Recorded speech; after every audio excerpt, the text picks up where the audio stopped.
to the 1923rd edition of the Enfield Talking Newspaper, Dateline the 26th of September 2013. The readers this week are Audrey, Phil and myself, with Keith on the controls. The items that we will be reading come from our local newspapers, the Enfield Gazette and Advertiser and the Enfield Independent, and are their copyright. Our title music is Country Rock Polka, composed by Pat Prilly, Fernand Bouillon, Harry Breuer, and performed by Jean-Jacques Perry, and is used with his kind permission. Local stories include: despite the widespread cuts by Met, Enfield has 59 additional police on the beat. It has been so ill thought out. Screening service move totally unacceptable. And axe to fall on hospital. Hello. So first of all, the special news items this week, I'll read them all out, mostly from Enfield Vision. The next meeting of the Enfield Vision Forum is on the 7th of October at Park Avenue and goes from 7 till 9 p.m. The speaker is Sue Mahadou from North Middlesex Hospital, where she is the patient involvement officer. And she will be trying to explain, and I shall be pleased to hear this, the changes due to take place in the next few months in the National Health Service in Enfield. There's also a focus day to remember, and that is on the 17th of October at Park Avenue Centre, and it starts at 10:30 in the morning and finishes at 3 p.m. So now over to Phil for the first item of news.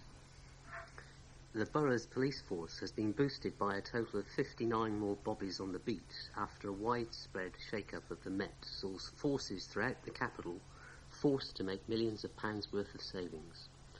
After the launch of the local policing model last Monday, Inspector Jim Clune of Enfield Police revealed that the force is able to afford the raft of new recruits by capping the number of senior police roles. He told the Advertiser, "We have gone from having 485 police constables to 544 officers, and we predict that figure will go up to 576 by December. The Mayor's Office of Policing and Crime has also told us that Enfield will have 609 officers in place by 2015. According to the inspector, the increase in numbers means that for each of the 21 policing wards in the borough, there'll be one dedicated ward officer and a dedicated police community support officer. The news comes after controversy raged over the decision to sell off Winchmore Hill Police Station in Green Lanes and to reduce the front counter service of Southgate Police Station in Chaseside in a bid to save £140 million from the Met's budget each year until August 2016. Edmonton Police Station in 4 Street in the east of the borough remains the only point of direct contact that is open 24 hours a day. Inspector Clune insisted the decisions on the police stations in the west of the borough were only made after extensive study of the footfall. Asked if police in the borough would be hampered by an influx of raw recruits, he explained that the officers coming into the borough are fresh from training. Inspector Clune said, "The majority of new officers have previous police experience as PCSOs. They have great experience." He added that Southgate Police Station is now a patrol base which also operates as a contact point between 7 p.m.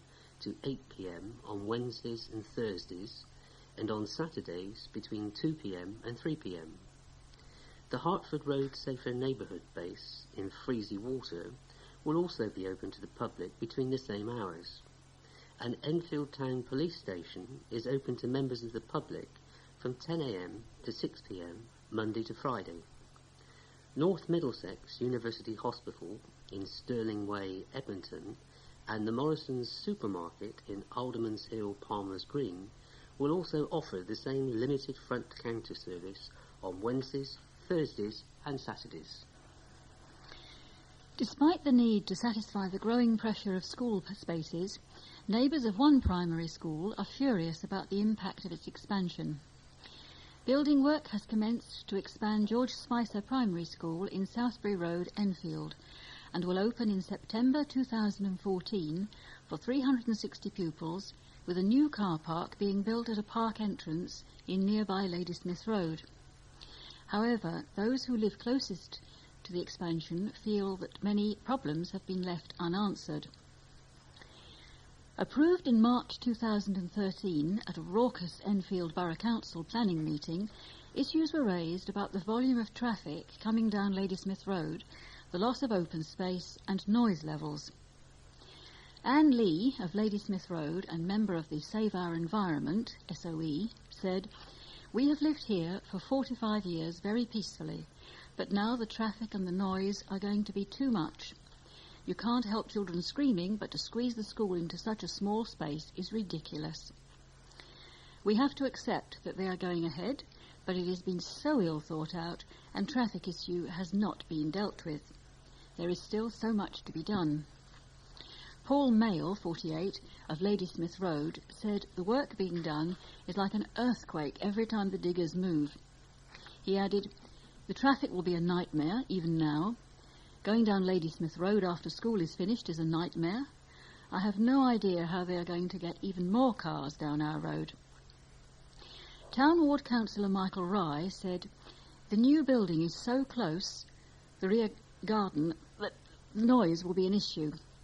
Traffic is already a huge problem on Southbury Road, and more cars are going to be coming down Ladysmith Road, which is going to cause even bigger problems." They rushed the plan through without thinking about some major hurdles. Ruth Hastings-Iqbal, the Secretary of Friends of Enfield Playing Fields, believes there needs to be work with the council to resolve environmental issues. She said, "We want to work with the council to protect green spaces in the borough. I'm concerned about the number of trees that will be felled for this building and the impact on wildlife. Green space in Enfield is sacrosanct, and once you build on it, it can never be claimed back."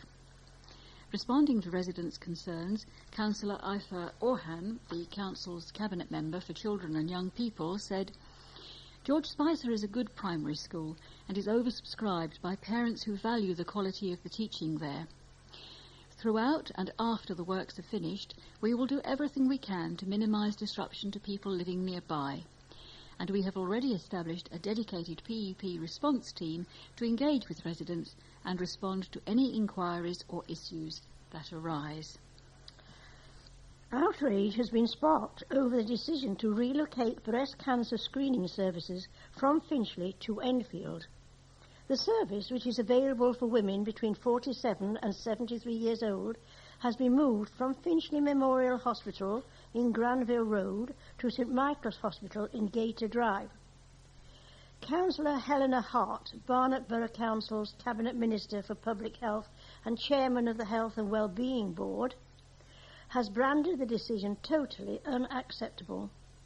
Councillor Hart said, "Neither the Health and Wellbeing Board nor the Health Overview and Scrutiny Committee had been made aware of this proposal, and no consultation whatsoever had been carried out before this move was effected. The North London Breast Screening Service is based at Edgware Hospital, but mobile screening vans are based at various sites across the area, one of which was at Finchley Memorial. Councillor Hart has urged NHS Enfield, NHS England, which commissions the service, to move it back to Finchley urgently, claiming the relocation will mean many patients have to travel up to 2 hours by bus to attend the breast screening appointments. But National Health Service England claims this is only a temporary measure and says it hopes to resume screening at Finchley Memorial, although a date has not yet been set. A spokesman for NHS England said, "Recently there have been some temporary issues with the mobile service that had been established at Finchley Memorial Hospital. These issues included the need for considerable modification in order to have the right electrical supply installed on the mobile unit. We apologise for any inconvenience caused." A Barnet and Chase Farm Hospitals Trust spokesman said, "The Trust has previously used Finchley Memorial Hospital as one of its sites, and we are currently in negotiation with the new property management company for Finchley Memorial Hospital to continue this service for women in this area." Until the negotiations are complete, women in the Finchley area have initially been invited to the St Michael's site, with plans for future invitations for screening at either Edgware or Barnet hospitals. This is only a temporary measure to ensure women do not experience any delays for their screening appointments. After more than 7 years, members of the Enfield, Barnet and Haringey clinical commissioning groups have rubber-stamped the Barnet, Enfield and Haringey clinical strategy. That will see maternity and emergency services removed from the hospital in the Ridgeway, Enfield, by the end of the year. The plans will see patients redirected to North Middlesex University Hospital in Stirling Way, Edmonton, and Barnet Hospital in Wellhouse Lane, High Barnet, where services are being revamped and expanded in preparation. In total, £115 million has been earmarked for the strategy, with 80 million going to the North Mid and 12 million going towards creating an urgent care centre at Chase Farm, replacing the A&E unit. In order to cope with the additional patients, £23 million has been set aside to expand and improve maternity and A&E services at Barnet Hospital, as well as providing 200 extra parking spaces there. 2 weeks ago, bosses North Mid and Barnet agreed that both hospitals were ready to take on additional patients when Chase Farm's maternity and inpatient paediatric services are moved on November the 20th, and the A&E department closes its doors on December the 9th. The Health Trust said Barnet Hospital would have the capacity to deliver 5,525 births a year as a result of the strategy, up from 3,281 during 2012-13. North Mid will have the capacity to deliver 5,550 babies. If approved, the meeting will mark a defeat for campaigners who have been battling against the downgrade since the plans first surfaced in 2006. Kieran McGregor of the Safe Chase Farm campaign said, "We still feel very concerned that Barnet and North Mid will not have the capacity to cope. There is a shortage of acute medical beds at Barnet, and they still need to recruit key staff at North Mid. It is not the right time to proceed with the decision, but I'm afraid the meeting will be little more than a box-ticking exercise." A spokesman for the clinical strategy said, "When the strategy was first agreed, it was to ensure the future healthcare services are of high quality, safe, sustainable and fit for purpose. The CCGs are meeting to consider the timetable for implementing the acute service changes." Vegetarians of the borough, beware. A carnivore's heaven will be opening its doors to salivating members of the public next month. With beef sourced from farms in neighbouring Hertfordshire and vegetables plucked straight from the garden of the father of one of the chefs, restaurateur Bradley Green, is confident that Green's Steakhouse and Grill in High Street, Southgate, will bring the glamour of the West End to a quiet corner of the borough. "We are very much about the great British steak," the meat guru told the Advertiser. After spending years promoting other people's high-end restaurant ventures in Mayfair, Bradley had an epiphany when, almost by accident, he had to provide gourmet burgers to a group of hungry but very picky partygoers. Suddenly, in bars and restaurants, it became very fashionable to serve up mini burgers, he said. When the caterers I was working with wouldn't do it, I teamed up with a chef I was working with to make them ourselves, and they flew out. So then I thought, why not do this properly? Bradley credits his burger success to a secret recipe passed down to him from his father, legendary guitarist Mick Green, who rustled up the meat eater's treat when he was on the road touring with Brian Ferry and Van Morrison. Bashfully, Bradley admits that the greatest hamburger connoisseur of them all, Elvis Presley, even gave the nod to the secret recipe. Well, in 1972, my dad was in LA and was on the same bill. Elvis tried some of my dad's burger, loved it, and apparently said, "This is a damn good burger." And he should know, said Bradley.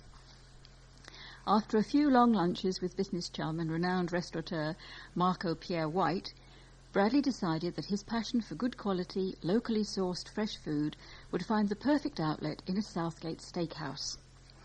And while stressing that there will be more on offer than just towering stacks of burgers and fries, he is quick to reassure diners that they will serve chips with their steaks, just as the king would have wanted it. That was good. Mind reader and alternative magician Mark Spellman will be coming to a theatre near you next month, presenting a night devoted to the paranormal. Regardless of what you believe, this show at Millfield Theatre in Silver Street, Edmonton, on October the 31st, will answer some questions and leave you speechless with others. As an expert in the paranormal, magic, illusion and mind reading, Spellman will take you on a journey not to be forgotten.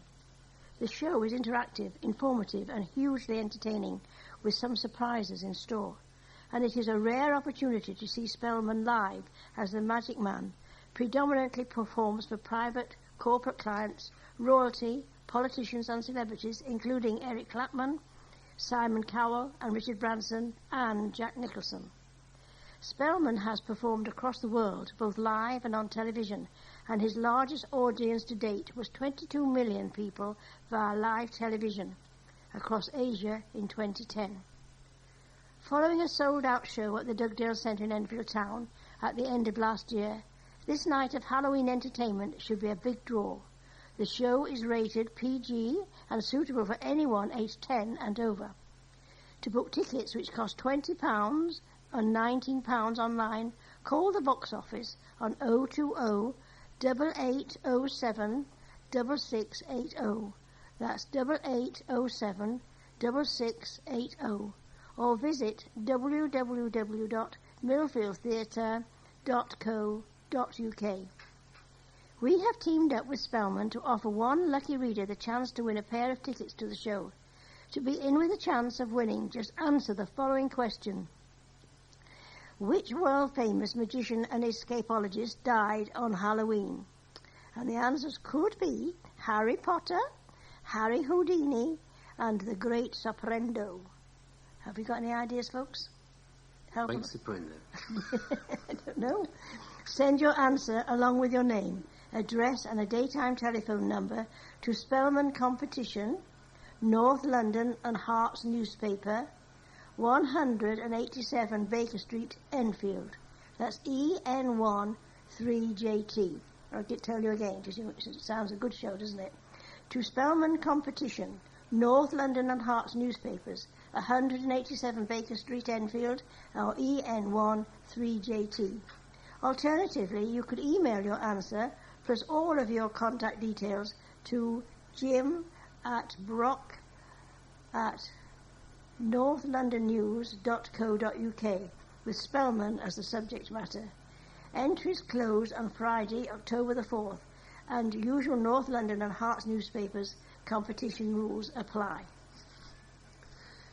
Residents on an estate earmarked for a multi-million-pound revamp are on the verge of finding out who will be designing and building their new homes. Two companies are vying to land the £100 million regeneration deal, which will see the landmark pastel towers of the Alma estate in Ponders End razed to the ground and new homes built there.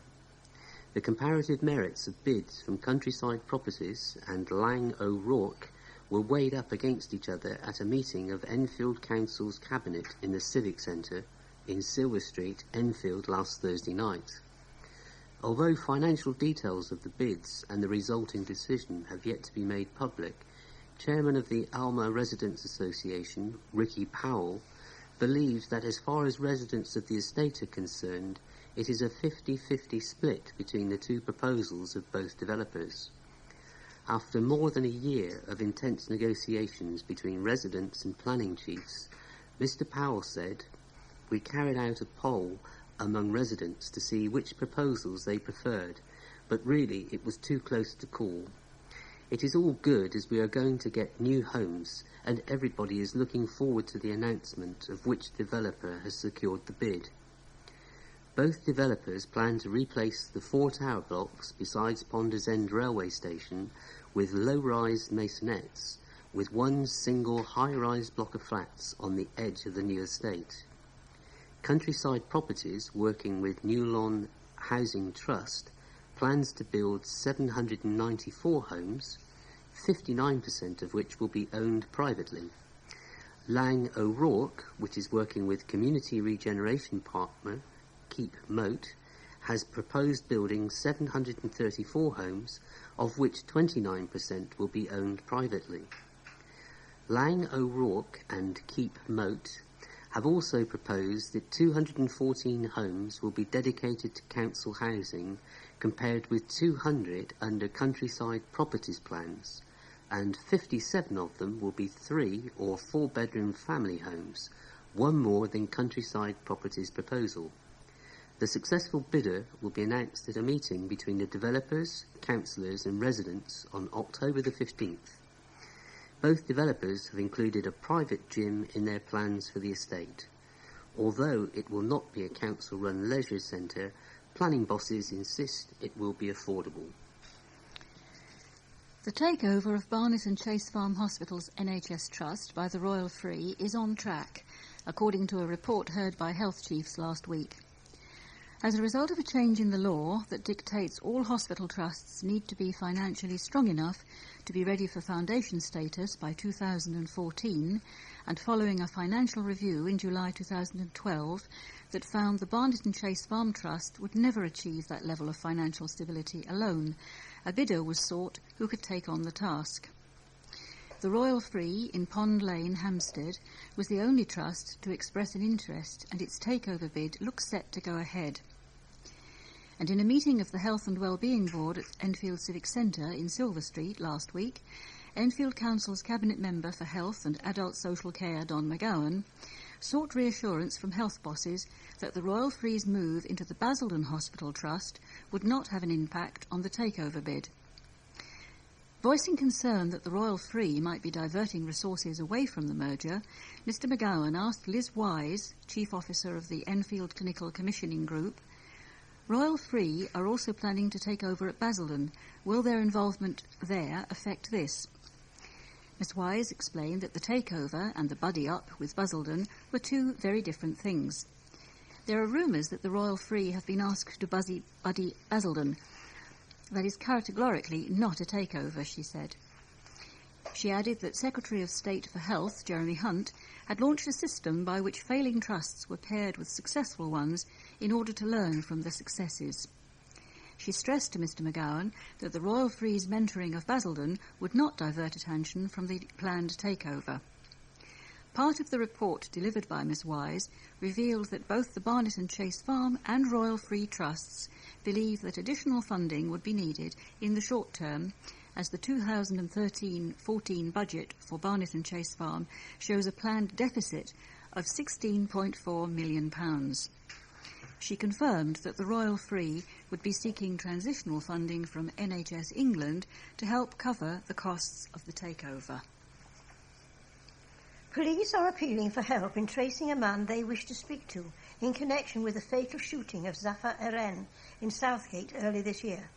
They have released an image of 22-year-old Jamie Marsh-Smith, whom they are seeking over the incident in High Street on April the 18th. Police are also offering a £30,000 reward for information leading to the arrest and prosecution of those responsible for the death of 34-year-old father of one, Mr Eren, at 7:20 p.m. that very evening. Mr Eren's wife, Narure Ketin, said, "I lost my partner and my daughter, who was only 27 days old. She lost her father. Our suffering will never end. And for what? For what gets achieved through this mindless violence?" We have now reached the end of side 1 of this tape. Please stop your machine now, take out the cassette, turn it over and start side 2.